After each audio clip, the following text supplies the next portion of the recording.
hadis-hadis dhaif atau palsu, itu munculnya bid'ah.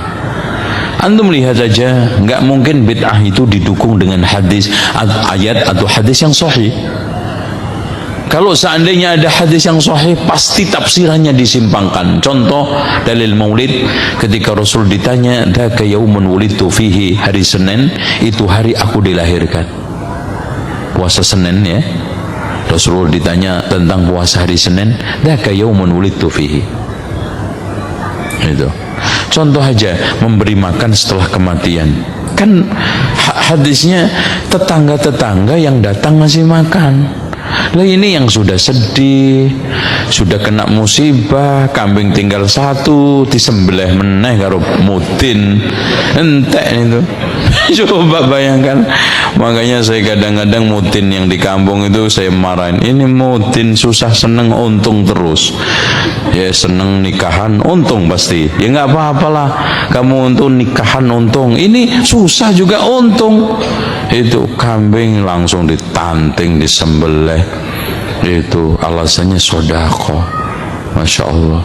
Udah mayitnya susah, kemarin mati utang banyak, katanya sakit-sakitan, ngadepnya rumah keliru, udah dirubah mati malahan.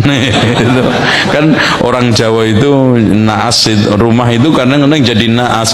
Wah ini salah ngadep rumahnya mas, udah diinger, dirubah, utangnya banyak, masya Allah, udah mati, kambing tinggal dua, disembelih sama mutin. Astagfirullah, Pak Mutin. Itu namanya melarat tumpuk-tumpuk itu namanya. Udah. Hadis dhaif, antum cari aja, cek praktek apapun, kalau nggak hadis dhaif, hadis palsu. Ziarah kubur, hadis dhaif, bahkan palsu. Idza a'yadkumul umur fa'alaikum bi ashabil kubur. Jika kamu kena masalah, datanglah ke kuburan. Itu hadis palsu. Idza a'yadkumul umur, kalau kamu kesulitan menghadapi masalah, datanglah ke penghuni kubur-kuburan. Akhirnya masya Allah, orang ketika hidup aja lemah nggak berdaya, setelah mati malah hebat. Itu kan aneh. Itu aneh, orang dikubur, tanahnya diambil, kerikilnya masya Allah, itu katanya batunya jadi akik, terus kerikilnya nanti bisa untuk ini, tanahnya bisa untuk jadi obat. Subhanallah ya. Yang kedua, hadis-hadis sahih dipahami secara tidak benar. Ini penyebab munculnya ini bid'ah. Hadis-hadis yang sahih dipahami secara tidak benar. Contoh tadi, ketika Rasulullah ditanya tentang puasa hari Senin, Rasul menjawab, "Dzaka yaumun wulidtu fihi," itu hari aku dilahirkan. Nah, ini dalilnya maulidan. Terus dalilnya ulang tahun. Ada Rasulullah Shallallahu Alaihi Wasallam pernah Aisyah mengingat-ingat Yaumul Ghadir. Nah, padahal hadirin sekalian, itu semuanya hadisnya dhaif. Kalau sahih, pemahamannya yang diplesetin. Terus kemudian salah memahami bahasa Arab. Contoh di dalam firman Allah, walladzina hum ala salatihim daimun. Syekh Siti Jenar bikin salat daim. Salat daim itu salat nggak perlu ke masjid, nggak perlu gerakan, secara abadi orang itu sudah dalam kondisinya salat. Udah salat daim, tidur sedang salat ya. Dan wudhu itu semuanya dikasih kiasan-kiasan, tafsiran-tafsiran, tayamum apa aja, semua kayak kebatinan. Nanti kita kapan-kapan bahas tentang buku Fakta Baru Wali Songo, yang itu kita bahas ya, sosok dan ajaran Siti Jenar. Terus kemudian mereka mencoba untuk mengikuti ayat-ayat mutasyabihat. Jadi ayat-ayat yang mutasyabihat itu malah dijadikan pedoman, yang muhkamat ditinggalkan. Apa itu ayat-ayat mutasyabihat? Ayat yang masih kabur maknanya, nas hadis yang masih kabur maknanya, gitu loh. Ya, di dalam firman Allah Subhanahu wa taala tentang ayat-ayat yang memberikan makna wa huwa ma'akum ainama kuntum. Allah di mana saja kalian berada, Allah bersama kalian. Secara kasat mata Allah itu bareng sama kita. Saya menerangkan bahwa orang itu harus senang. Kata Sayyid Muhammad sallallahu alaihi wasallam, "Faman angkaral maulida faqila lahu," misalnya, "Limada tafrahu bi maulidin nabi?" Apa bisa menjawab? Misalnya kita punya anak, saya beri contoh, punya anaknya keriting, wireng, gendut, raine kok bapake lah kira-kira gitu. Iku wae diakekoi seneng kelahiran anak, padahal prospeknya enggak jelas. Sok ben nakal ta ora kok bapake ora jelas, iku seneng. Lho iki lahirnya nabi diseneng-senengno kok diek sekali. Artinya ya, maulidu hadzal nabi ini jelas al-maktubah membawa sa'adatut daren, pasti membawa sa'adatut daren. Lho ono wong seneng kok disoal, itu pakai logika apa? Anak kita yang lahir gak jelas masa depannya aja kita seneng. Kira-kira ngoten lah logika maulid. Sebab itu redaksi seneng itu ekstrim tentang beberapa teks. Sehingga diredaksikan fatrobu ya halal masani. Toroban itu seneng yang agak kaul, agak berlebihan. Sebetulnya di kamus tuh ya agak-agak joget maknanya toroban, tapi kalau tak maknanya gitu masa kiai-kiai joget kan ribet ya. Tapi toroban tuh seneng yang sudah tidak terkendali.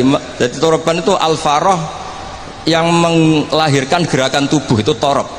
Makanya di situ tidak dikatakan fafrohu tapi fatrobu. Jadi seneng yang sampai melahirkan gerakan tubuh. Ya halal mathani. Terus fahazarul yumni gharrat, mongkau tai peparing sing serba barokah. Yumnun ini maknanya kanan. Orang Arab dalam balaghatul Arab, kanan itu simbol kebenaran, simbol keberkahan. Sehingga ketika kebenaran disebut ashabul yamin, ketika salah disebut ashabus shimal. Jadi itu ibarat yang luar biasa. Fahazarul yumni, apa yang dilakukan Nabi itu semuanya berkah. Termasuk ketika Nabi milih amal yang mafdul, yang tidak afdol. Misalnya semua orang itu tawaf itu musyatan, semuanya berjalan. Teorinya al-ajru bi qadri ta'ab. Tapi Nabi itu enggak, Nabi justru tawafa raqiban. Nabi tawaf itu secara berkendara. Dan itu menjadi berkah bagi kita, karena yang tawaf pakai kursi roda karena uzur itu menjadi punya referensi, karena Nabi tawaf raqiban. Andai kan Nabi saat itu ikut masyian, maka kita bingung cari referensi bagaimana ketika kita tawaf harus berkendara. Sehingga Nabi pilihannya mafdul saja menjadi fadil, fadil menjadi afdol, semuanya berkah. Saya ulang lagi, Nabi jadi Nabi itu 23 tahun. Itu yang menyokong beliau jadi Nabi itu orang Nasrani dan orang Yahudi, karena itu satu-satunya perangkat yang harus dipakai. NU belum ada, sama nggak usah GR bela Nabi, NU pas itu belum ada. Maulid Nabi itu yang kangelan itu Abu Lahab, bukan pengurus NU. Sampai sekarang dalil maulid itu masih pakai Abu Lahab. Jadi ini ya, NU itu termasuk organisasi yang luar biasa. Abu Lahab itu jadi dalil. Jadi Abu Lahab dengar kalau iparnya, Abu Lahab itu iparnya Aminah, iparnya Sayyidah siapa? Dengar Aminah lahir nggak punya suami, saking senengnya candalemnya beliau namanya Suwaibah itu dimerdekakan. Ya setidaknya untuk hari Senin tak sebut beliau lah, karena pas soleh nanti Selasa Rabu sudah enggak. Itu dimerdekakan. Saya yang kiai kecil saja nggak bayangkan kalau pagi-pagi tidak punya anak dalam, yang bikin kopi siapa, yang mencucikan siapa, yang nyapu rumah siapa. Tapi Abu Lahab saking senengnya punya ponakan itu dikasihkan, sudah Suwaibah kamu pakai saja, sudah biar melayani kamu, ngurusin kamu. Jadi saya bayangkan hari itu Abu Lahab itu mungkin bikin kopi sendiri, nyapu sendiri demi ini. Nah itu sama Allah dikenang sehingga yukhaffafu anhul adzabu yaumal isnan, itu masyhur. Idza kana hadza kafiron ja'a dhammuhu bi tabbat yadahu fil jahimi muhal lada ata annahu fi yaumil isnaini daiman yukhaffafu anhu lisururi bi mada famadzannu bil abdil ladzi kana umruhu bi ahmada masruran wa mata muwahhida.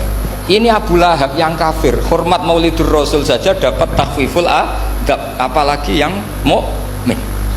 Jadi itu satu-satunya dalil Maulid, itu dalilnya Abu Lahab. Ya makanya terus kita itu dibully sama kelompok sebelah, dalil kok Abu Lahab. Tapi saya pastikan awal Islam itu yang menjadi perangkat nubuwah itu hanya Yahudi dan Nasrani.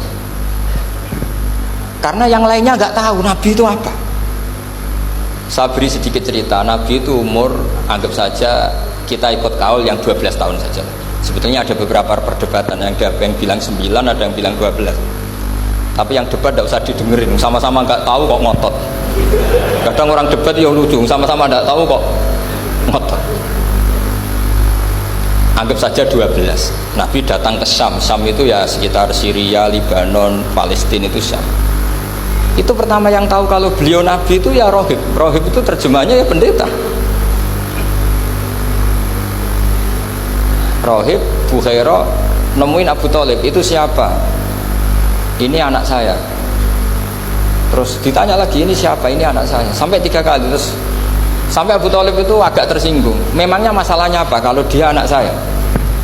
Terus Ibu Bukhairah bilang gini, semua alamat Nabi pada anak ini itu ada semua, kecuali kecelakaannya satu, anak kamu. Loh, memangnya masalahnya apa? Karena alamatnya Nabi di Taurat dan Injil itu yatim, sementara ini punya bapak kamu, ini masalah. Jadi dilihat matanya sudah memenuhi kriteria, semua memenuhi kriteria kecuali satu, karena punya bapak Abu. Akhirnya Abu Thalib ngaku, enggak, ini enggak anak saya, ponakan saya. Akhirnya diketahui kalau ini benar-benar calon Nabi. Pertama yang tahu siapa? Pendeta.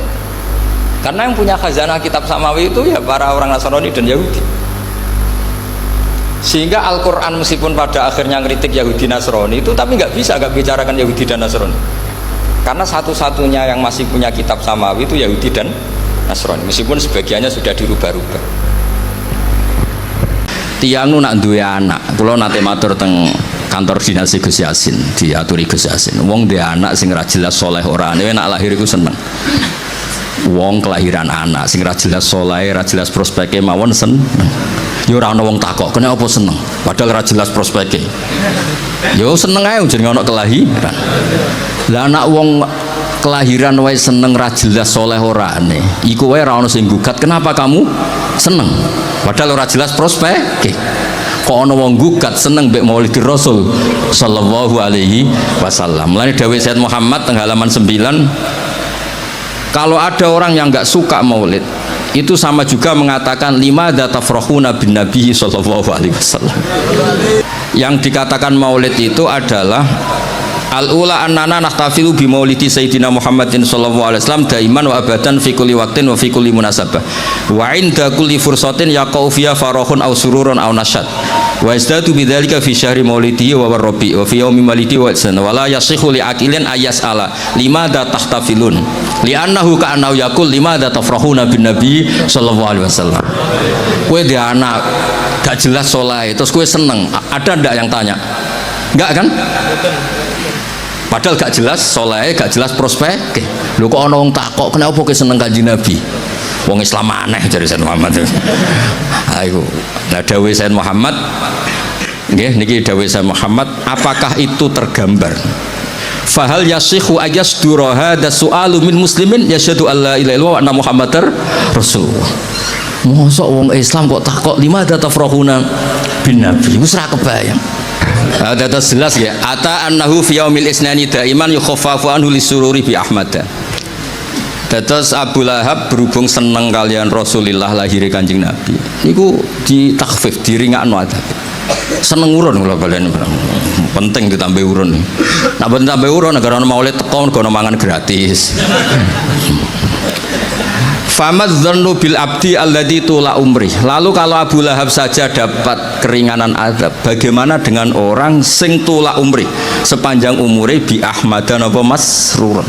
Seneng mbek Kanjeng Nabi Muhammad sallallahu alaihi wasallam, wis seneng wa matalan mati sapa abet oleh mati muwahhidan hale wong sing bertauhid. Terus niki dalil-dalil sing nunjukno betapa barokah maulid. Meneh dek santri wong Abu Lahab mawon keberkahan hormat Maulidir Rasul sallallahu alaihi wasallam.